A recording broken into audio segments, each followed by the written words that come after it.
पावन धारा से यह सिंचित है।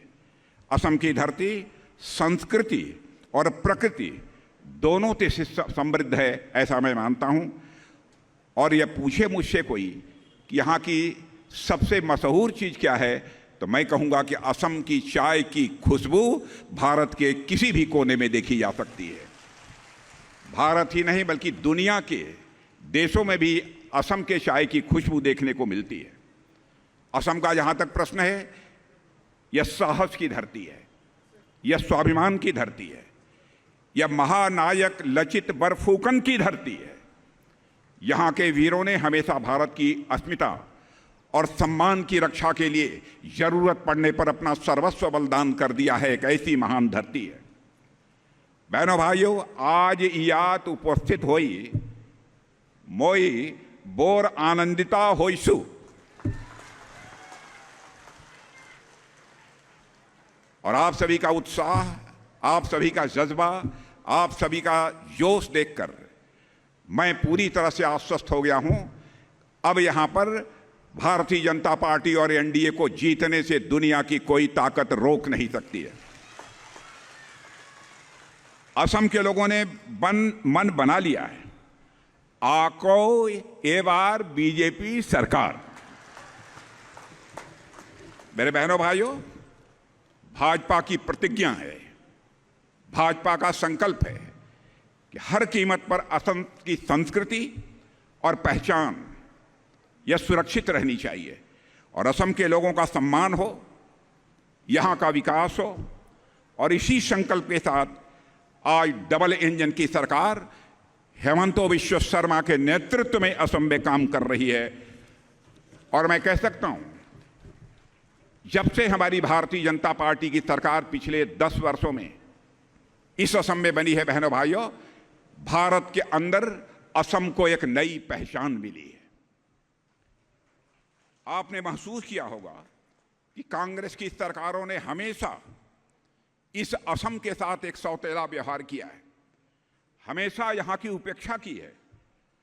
आप लोगों ने देखा होगा कि कांग्रेस ने दिल्ली से, अपने दिल से भी और दिमाग से भी लंबे समय से इस असम को दूर कर रखा है।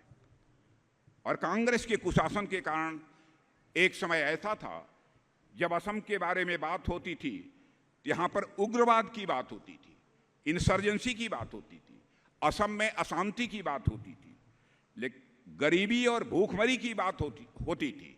लेकिन बहनों भाइयों, अब जमाना बदल गया है। अब इसकी बात भारत में कहीं नहीं होती है। दुनिया के दूसरे देशों में चले जाइए, अब कोई भूखमरी की बात नहीं करता, बहुत गंभीर गरीबी की भी असम में कोई बात नहीं करता, अब कोई उग्रवाद की भी बात नहीं करता। असम की बात यदि भारत और दुनिया में होती है तो असम के विकास के लिए की जाती है। बहनों भाइयों, यह कर भारतीय जनता पार्टी ने दिखाया।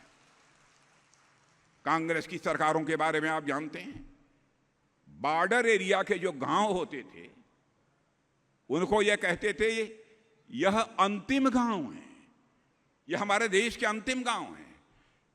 लेकिन हम लोगों की सोच देखिए, हम लोगों ने कहा कि बॉर्डर के पास रहने वाले गांव यह हमारे भारत के अंतिम गांव नहीं हो सकते, यह भारत के पहले गांव हैं। मेरे बहनों भाइयों, पहले गांव हैं। इसलिए विकास का जब प्रश्न आता है तो बॉर्डर की सीमा पर रहने वाले लोगों को प्राथमिकता दी जानी चाहिए। और असम की उपेक्षा का जहां तक प्रश्न है, भारत की आजादी के साथ ही मैं मानता हूं असम की भी उपेक्षा जिन सरकारों ने काम किया आज के 10 साल पहले उन्होंने बराबर की।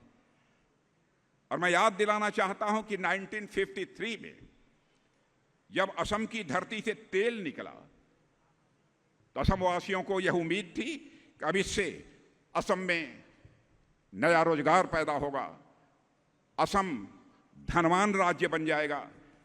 लेकिन मैं कह सकता हूं, दुख के साथ मुझे कहना पड़ता है, कांग्रेस की सरकारों ने असम वासियों के इस हक को मारा है। यहां रिफाइनरी तक नहीं लगने दी। लगातार और संघर्ष के बाद 1961 में जाकर, 1961 में जाकर एक रिफाइनरी मिली। लेकिन बहनों भाइयों, तब तक काफी देर हो चुकी थी।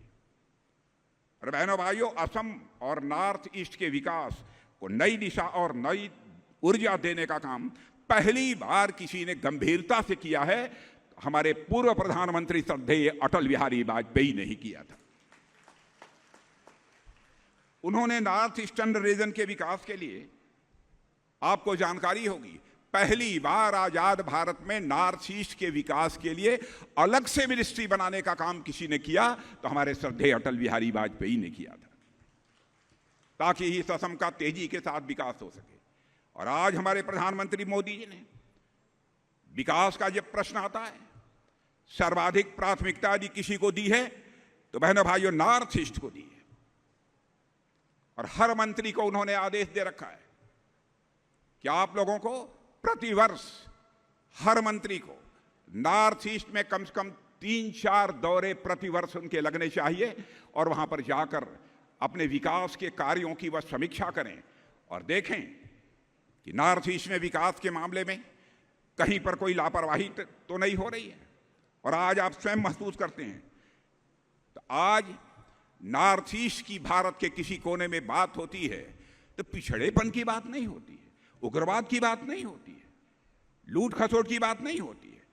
आज यदि नॉर्थ ईस्ट की बात होती है तो विकास की बात होती है, बात होती है तो कनेक्टिविटी की बात होती है, अष्टलक्ष्मी की बात होती है, यहां की क्षमता के बारे में बात होती है, यहां की प्रोग्रेस के बारे में बात होती है और यहां की प्रॉस्पेरिटी यानी यहां की संपन्नता के बारे में सारे भारत में बात होती है। बहनों भाइयों, ये हम सबके लिए गौरव का विषय है।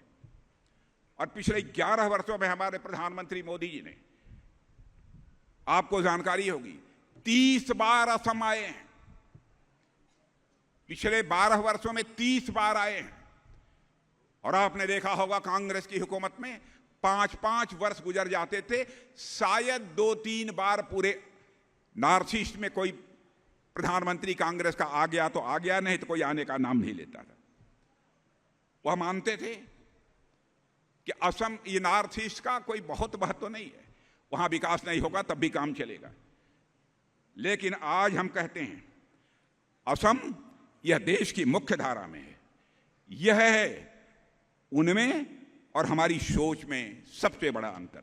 आज असम के बारे में कह सकता हूं मेरे बहनों भाइयों, असम एक नए आत्मविश्वास के साथ अपने कदम तेजी के साथ आगे बढ़ा रहा है। असम विकास का केंद्र बन गया है। और यदि मैं कहूं कि असम आज पूरे पूर्वोत्तर के विकास का एक इंजन बनकर खड़ा हुआ है तो यह कहना भी अतिशयोक्तिपूर्ण नहीं होगा। पूरे नॉर्थ ईस्ट के विकास का इंजन बन गया है असम। और हम मानते हैं कि जब असम आगे बढ़ेगा तब पूरे हिंदुस्तान के विकास की रफ्तार को एक गति मिलेगी। जब असम का विकास होगा तभी जाकर भारत का भी पूरा विकास हो सकता है। इसीलिए हमारे प्रधानमंत्री मोदी जी ने असम के विकास और नॉर्थ ईस्ट के विकास को विशेष प्राथमिकता दी। और मेरे बहनों भाइयों, पिछले 10 सालों में भाजपा के शासन में असम की अर्थव्यवस्था यानी धन दौलत के मामले में आपको जानकर आश्चर्य होगा, 10 सालों में, 10 साल के पहले जितनी यहां धन दौलत थी, जो इकॉनमी थी, जो अर्थव्यवस्था थी, उसका जो आकार था, आज यह बढ़कर पिछले 10 सालों में भाजपा के शासनकाल में पहले से 3 गुना हो गया है। शायद हिंदुस्तान के किसी राज्य का नहीं हुआ है। और हमारे हेमंतो विश्व शर्मा ने जो कमाल कर रखा है, और आपको शायद जानकारी है कि नहीं, भारत के अंदर सबसे तेजी से आगे बढ़ने वाली अर्थव्यवस्था यदि कोई बन गई है तो नॉर्थ ईस्ट का हमारा यह असम बन गया है। मेरे बहनों भाइयों, यह आप सबको गौरव की अनुभूति होनी चाहिए। और ये बात मैं नहीं कह रहा हूं, आप ये समझेंगे कि मैं पार्टी का हूं इसलिए मैं यह बात कर रहा हूं। हर व्यक्ति जो भाषण देने के लिए खड़ा होता है अपने पार्टी की वाहवाही करता है। यह केवल मैं नहीं कह रहा हूं, रिजर्व बैंक ऑफ इंडिया की रिपोर्ट कर रही है। पिछले 5 वर्षों में यानी 2020 से लेकर 2025 के बीच असम की अर्थव्यवस्था 45% की गति से तेजी के साथ आगे बढ़ी है, 45%। और बहनों भाइयों, कांग्रेस के नेता समझ नहीं पा रहे हैं कि असम की अर्थव्यवस्था इतनी तेजी के साथ बढ़ रही है, उसका राज क्या है, वह रहस्य क्या है, इसको समझ नहीं पा रहे हैं। आप ये कहें तो मैं इसका रहस्य बतला दूं क्यों यहां की अर्थव्यवस्था तेजी के साथ बढ़ रही है? इसलिए बढ़ रही है, इसके पीछे भाजपा सरकार की नीति सही है, भाजपा सरकार की नीयत सही है, और असम के लोगों, आप लोगों की मेहनत और परिश्रम का यह नतीजा है कि आज असम तेजी के साथ आगे बढ़ रहा है।